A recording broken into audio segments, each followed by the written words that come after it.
அன்பிற்கினிய கடவுள் அருள் டிவி நேயர்கள் அனைவருக்கும் கல்வடங்கம் டாக்டர் சத்யநாராயண சர்மாவின் இனிய வணக்கங்கள்.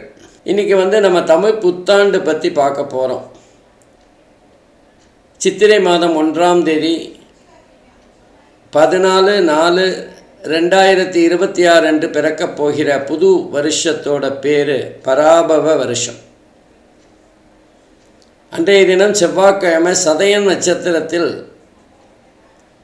அதாவது ராகு நட்சத்திரத்தில் இந்த வருடம் பராபவ வருடம் பிறக்கின்றது. தமிழ் புத்தாண்டு அன்று பல வகையான கனிகள், தானியங்கள், நாணயங்கள், ரூபா நோட்டுகள், தங்கம், வெள்ளி ஆபரணங்கள், புது பஞ்சாங்கம் போன்றவைகளை வைத்து வழிபட்டு சிறப்பாக இந்த ஆண்டு இருக்க வேண்டும் என்கின்ற எண்ணத்துடன் வழிபாடு செய்து வந்தால் மிக சிறப்பான பலன்களை ஒவ்வொருவரும் பெறுவார்கள். இந்த பராபவ ஆண்டு புது வருஷம் நவக்கிரக ஆதிபத்தியம் எப்படி இருக்குது அப்படின்னு பார்க்கணும். பொதுவாக ஒவ்வொரு தமிழ் புத்தாண்டு அன்றும் ராஜா என்று சொல்லப்படுகின்ற ஒரு பதவியில் எந்த கிரகம் இருக்குன்னு பார்க்கணும். அதுக்கடுத்து மந்திரி, அர்க்காதிபதி போன்ற ஒவ்வொரு பதவியும் எந்தெந்த கிரகங்கள் எடுத்துக்கொள்ளப் போகிறது அப்படிங்கிறது ரொம்ப முக்கியம்.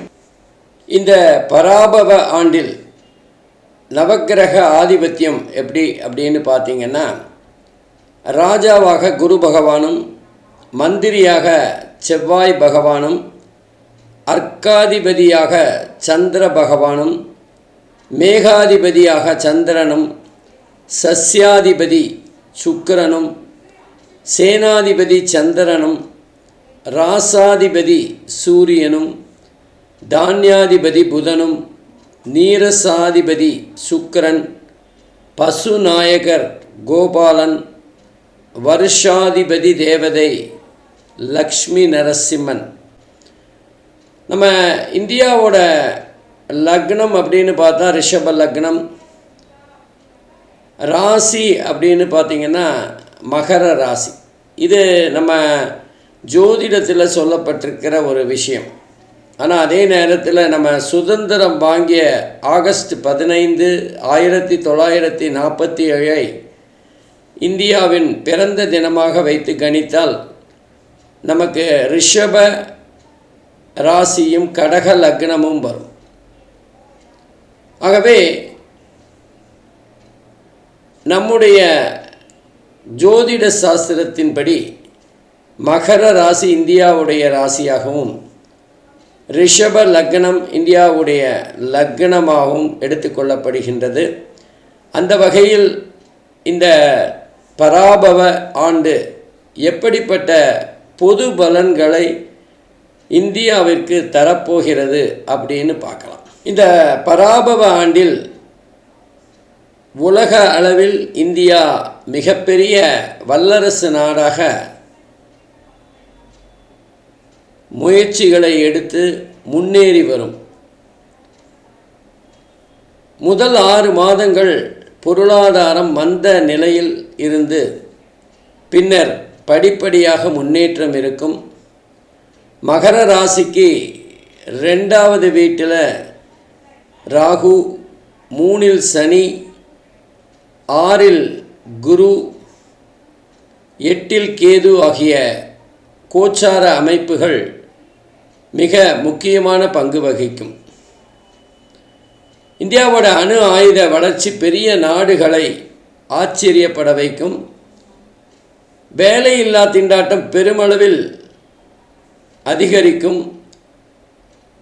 படிப்பின் மீது மக்களுக்கு ஆர்வம் குறையக்கூடிய வாய்ப்புகள் இருக்குது. மக்கள் பொதுவாக சொந்த தொழில்களில் ஆர்வம் காட்டத் தொடங்குவார்கள். உற்பத்தி பெருகும்.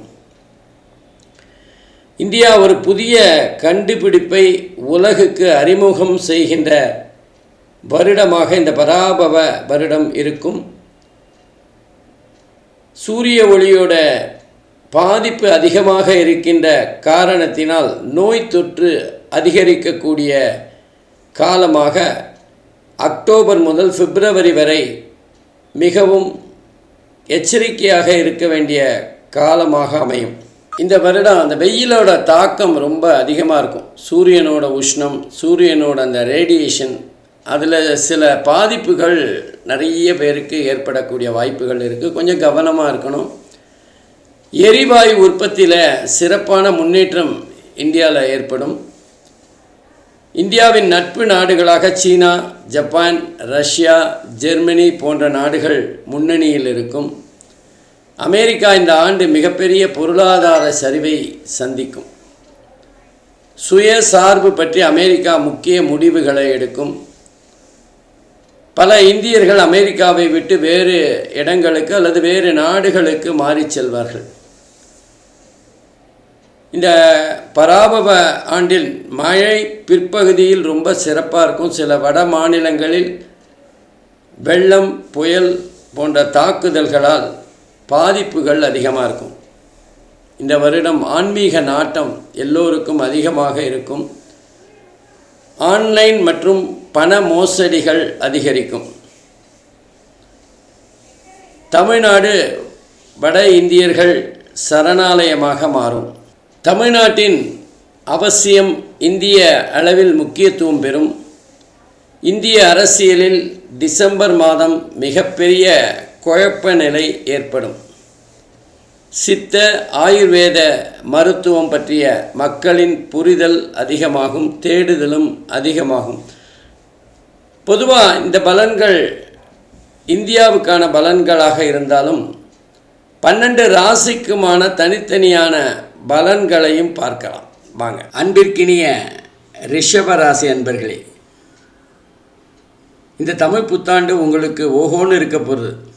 ஜாக்பாட் தான். காரணம், இந்த வருஷத்தில் முதல் 5 மாதம் குரு பகவான் உங்கள் ஜாதகத்தில் 2வது வீட்டில் சஞ்சாரம் செய்ய போகிறார். தனஸ்தானம், குடும்பஸ்தானம், வாக்குஸ்தானம். அதுக்கப்புறம் ஒரு 5 மாதம் 3வது வீட்டில் கொஞ்சம் பண செலவுகளையும் உடல் ஆரோக்கியத்தையும் குறைக்கக்கூடிய காலகட்டமாக இருக்கும்.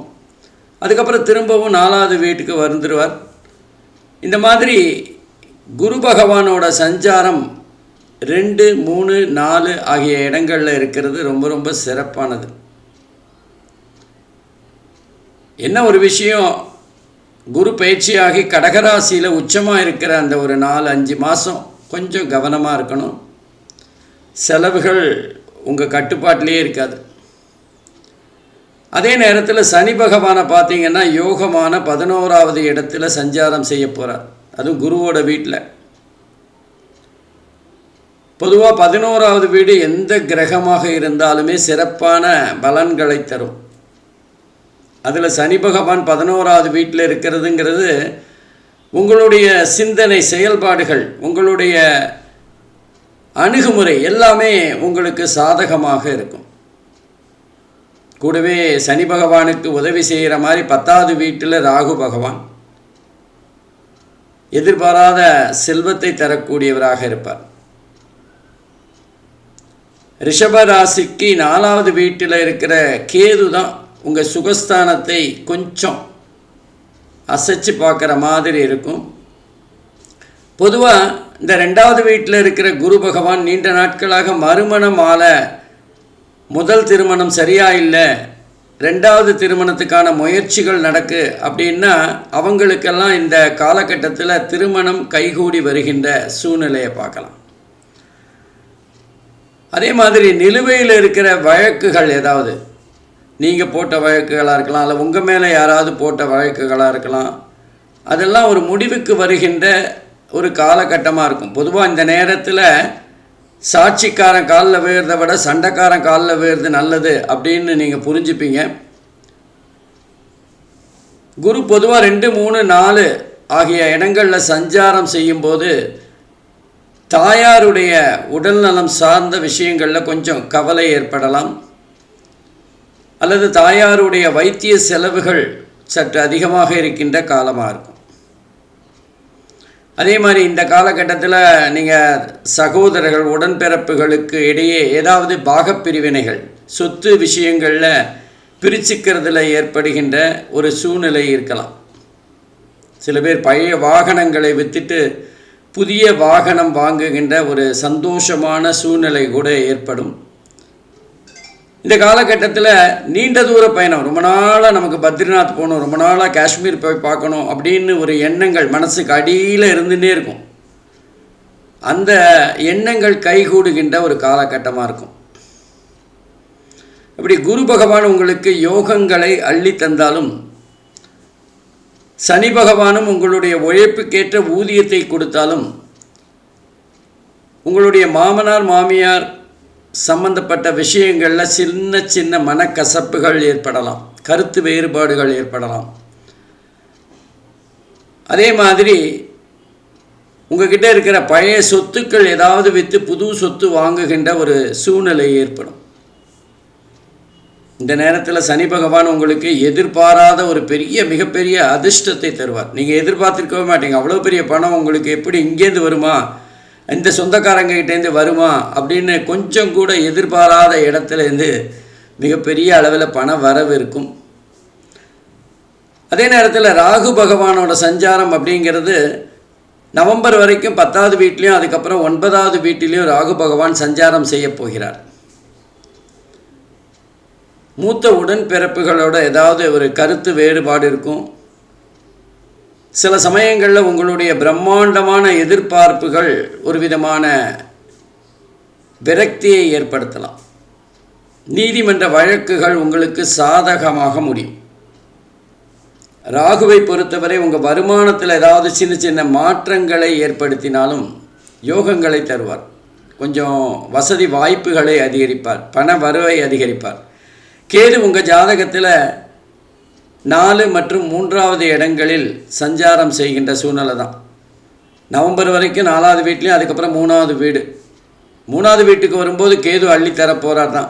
ஆகவே முதல் பாதியில் ராகு அள்ளி தருவார், 2வது பாதியில் கேது அள்ளி தரப்போகிறார். ஆனால் கேது 4வது வீட்டில் சஞ்சாரம் செய்கின்ற முக்கியமான காலகட்டம் மாணவர்களுக்கு ஒரு தேக்க நிலை இருக்கும். இத்தனை நாள் சரியாக படிச்சிருந்தானே திடீர்னு என்ன அப்படிங்கிற ஒரு சூழ்நிலை. நல்ல வேளை முதல்ல 6 மாதம்தான். நவம்பருக்கு அப்புறம் 3வது வீட்டுக்கு கேது வந்துடுவார். ஆனால் அந்த காலகட்டத்தில் தான் சில பேர் வெளிநாடு போகணும், மேல் படிப்பு படிக்கணுங்கிற முயற்சிகளெல்லாம் செய்வாங்க. அதில் சின்ன சின்ன தடங்கல்கள், இடைஞ்சல்கள், பண கஷ்டங்கள் இந்த மாதிரி வரக்கூடிய வாய்ப்புகள் இருக்குது. பொதுவாக இந்த வருடம் பராபவ வருடம் எல்லா ராசிக்குமே ஓரளவுக்கு நன்மைகளும் தீமைகளும் கலந்து தான் இருக்கும். ஏன்னா குருவை பொறுத்தவரை 3 வீட்டில் சஞ்சாரம் செய்கிறார். ராகு கேது 2 வீடு. அதே நேரத்தில் சனி பகவான் ரிஷபராசியை பொறுத்தவரை 11வது இடத்தில் அற்புதமான பலன்களை தர இருக்கின்றார். ஆகவே இந்த ராகு கேது பயிற்சி மிகப்பெரிய மாற்றத்தை ரிஷபராசி என்பவர்களுக்கு நவம்பர் மாதத்திலேருந்து ஏற்படுத்தும். அதே நேரத்தில் மிக முக்கியமான குருவோட பார்வை அப்படிங்கிறது 6, 8, 10 ஆகிய இடங்களில் வேறுது கூட ஒரு விதத்தில் நன்மை தான். ஏன்னா குரு பார்க்க அனைத்து தோஷங்களும் விலகும்னாங்க. 6வது வீடும் 8வது வீடும் தானே தோஷம். அப்போ 6வது வீட்டில் உடல் ரீதியான பிரச்சனைகள் சரியாகும். 8வது வீட்லேயும் உங்களுக்கு ஏற்பட்ட அவமானங்கள் அல்லது உங்களுக்கு ஏற்பட்ட அந்தஸ்து கௌரவ குறைபாடு இதெல்லாம் சரியாகின்ற ஒரு சூழ்நிலை தான் இருக்கும். பெரிய அளவுக்கு வியாதிகள் வராது அப்படின்னாலும் அப்பப்போ கொஞ்சம் மன அழுத்தங்கள் வந்து போகக்கூடிய காலகட்டமாக இருக்கும். ஏன்னா ரிஷபராசியை பொறுத்தவரை அவங்க எப்போவுமே மெதுவாக தங்களுடைய வேலை பழுவை ஒரு விதமான அட்டவணையோடு செயல்படுத்தக்கூடியவர்கள். அதனால் அவங்களுக்கு பெரிய கஷ்டங்கள், அவசரமாக பதட்டமாக வேலை பண்ணுறவங்க இல்லை. அதே நேரத்தில் 10வது வீட்டில் குரு பகவான் பார்க்கறதுங்கிறது வேலையில் ஒரு சின்ன மாற்றம் அல்லது வேலையில் இடமாற்றமாக இருக்கலாம் அல்லது உங்களுடைய பதவி மாற்றமாக இருக்கலாம். ஏதோ ஒரு சேஞ்ச் உங்கள் ஜாதகத்தில் இந்த 10வது வீட்டில் குரு பார்க்கறதுனால ஏற்படக்கூடிய வாய்ப்புகள் இருக்குது. பொதுவாக உங்கள் வருமானம் அதிகரிக்கின்ற ஒரு சூழ்நிலை தான். பெரிய கவலைப்பட வேண்டிய அவசியமே இல்லை. நல்ல அற்புதமான மிக அதிர்ஷ்டமான யோகமான பலன்களை ரிஷபராசி அன்பர்கள் பெறப்போகிறார்கள். நன்றி, வணக்கம். கடவுள் அருள் டிவியை பார்த்தமைக்கு நன்றிகள். மேலும் இது போன்ற தகவல்களை தெரிந்து கொள்ள கடவுள் அருள் டிவியை சப்ஸ்கிரைப் செய்யுங்கள். மறக்காமல் பெல் ஐக்கானை கிளிக் செய்யுங்கள்.